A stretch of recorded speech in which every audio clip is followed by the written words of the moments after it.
Have you ever heard a story that was so good you'd do pretty much anything just to find out how it ends? I mean, a story that could actually change someone's mind, maybe even save your life. Well, today we're going to dive into one of the most brilliant examples of storytelling ever, from the classic collection 1001 Nights. So how can a story save your life? This question isn't just the theme in these tales, it's the whole point. It's the entire premise. And the answer, well, it's found in this incredibly clever, layered narrative where survival itself depends on being able to spin a really good yarn. All right, so let's set the scene. We start with the main story, the frame that holds everything else together. You've got this brutal king, Shahrayar, who has this horrific routine. He marries a new woman every single day and has her executed the very next morning. But then our hero steps in. Shahrazad, the vizier's daughter, volunteers to marry him, and she has a dangerous but absolutely brilliant plan. I mean, can you even imagine the pressure? Shahrazad knows that the second that sun comes up, her life is over. Her only weapon, her only shield, is her mind and the incredible library of stories she has stored inside it. So what's her game plan? It's simple, but it's genius. It's basically the original cliffhanger. On her wedding night, she starts telling a tale. But right as dawn starts to break, she stops at the most exciting part. She promises to finish it the next night, that is, if she's still around. And the king, he's totally hooked, so he agrees. So what kind of story do you tell when your life is literally on the line? The story she chooses is about a poor fisherman who makes an amazing and, frankly, terrifying discovery. And look, this isn't just some random adventure story. No way. Every single word is chosen to send a very specific message to the king who's listening to her in the dark. So picture this. The fisherman pulls this heavy, ancient jar out of his net, he breaks the seal, and whoosh! Out comes this enormous, powerful Jinni. But instead of being grateful, the Jinni, who's been stewing in that jar for centuries, declares he's going to kill the very man who set him free. And just like that, the fisherman is in the exact same boat as Shahrazad, facing certain death at the hands of a powerful, unjust ruler. Okay, so this is where things get really clever. The fisherman sees that begging for his life isn't working. So what does he do? He uses the exact same strategy Shahrazad is using on the king. He decides to tell the Jinni a cautionary tale, a story within a story, to make a really powerful point about mercy. And just like that, we're diving another level deeper. The fisherman tells the Jinni about a powerful king who makes a terrible, irreversible mistake. This right here, this is the core lesson. This is the message that Shahrazad is trying to send to her own king, Shahrayar, through this whole nested story. So in this new story, you've got three main players. You have King Yunan, who was saved from a horrible disease by a brilliant healer, the sage Duban. But then there's the king's vizier. He's consumed by jealousy, and he starts poisoning the king's mind, convincing him that this sage who saved his life is actually a traitor.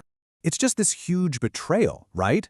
Even though the sage performed a miracle, the king lets the paranoia planted by his vizier completely take over. He ignores gratitude, he ignores reason, and he orders the execution of the very man who cured him. It's a profound act of injustice, and that's the whole point of the story. And right before the end, the sage gives this chilling warning to the king. He says, "Spare me, your majesty, and God shall spare you. Destroy me, and God shall destroy you." Now remember that line, because it is about to become very important. Of course, the king doesn't listen, but the sage, he's got one last trick up his sleeve.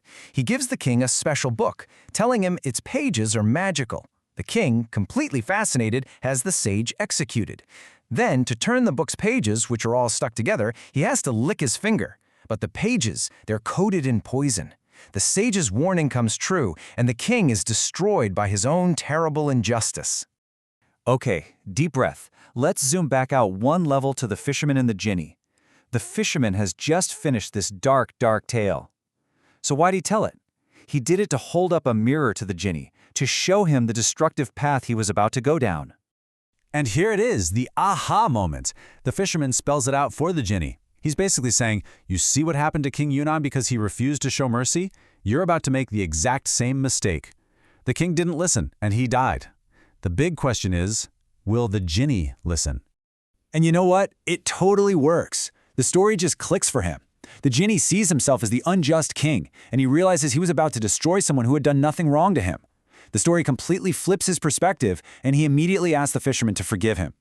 That's all it took. Just one One perfectly chosen, masterfully told cautionary tale was enough to completely reverse a life-or-death situation. It was enough to save the fisherman's life. And not only does the genie spare the fisherman, he rewards him with incredible riches from the sea. By choosing mercy, the genie created this wonderful, positive outcome, a total contrast to the tragedy of King Yunan. The fisherman isn't just saved, he's set for life. But hold on, let's not forget who's really pulling the strings here. It's time to zoom all the way back out to Shahrazad and King Shahrayar, because the true masterstroke is what's happening in their bedroom. So check this out. This is the absolute genius of it all. Shahrazad isn't just lecturing the king about mercy. She tells a story about a fisherman who saves his own life by telling a story about a king, all to teach a lesson about mercy. The lesson saves the fisherman, and the whole fascinating story completely captivates King Shahrayar. She's not just telling, she's showing. And if you need any more proof that her plan worked, we actually get to hear the king's own inner thoughts from the text. He's thinking to himself that he's becoming addicted to her stories and decides to let her live a little longer just to hear the rest. Her strategy was a 100% success. So you see, the power of storytelling here is working on two different levels.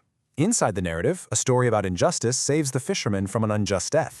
And in the real world, the very act of telling that story saves Shahrazad from her own unjust fate. It's just an amazing example of how a well-crafted story can be so much more persuasive than any simple argument or plea. And it really makes you wonder, right? If your life actually depended on it, what story would you tell?